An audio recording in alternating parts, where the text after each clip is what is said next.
de perler, der ligger over det hele altid. Ved du, hvad jeg tænkte på i går? Hvad? Tænk, hvis jeg havde 1 måned tilbage. Var dødssyg og havde 1 måned tilbage.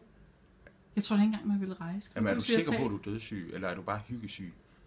Nej, altså, hvis man var rigtig syg... Men det kan godt være, at du er hyggesyg. Sådan, at du bare tror, du skal dø.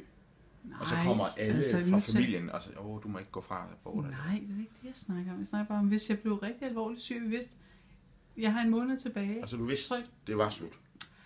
Jamen, for vil det der ved. Ja, altså, vil vi ikke bare være sammen? For jeg har hele tiden tænkt, at jeg ville rejse, hvis jeg ikke havde så lang tid tilbage. Jeg tror, at vi skulle være sammen. Ja, nu har jeg da hørt det. Jeg tror, vi ville konflikte helt vildt, så du måtte flytte.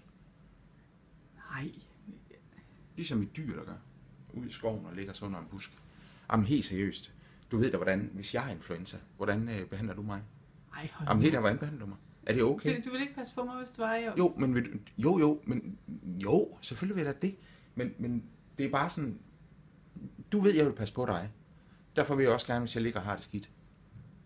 Og det mener du godt lige, vi kan sammenligne? At jeg vil at nej, dø, og jeg siger, vi behøver ikke lave en direkte sammenligning, men at du bare tænker over og behandle en ordentligt. Det er jo ikke lovligt at være dårlig herhjemme. Ej, man kan ikke tale om noget. Nej.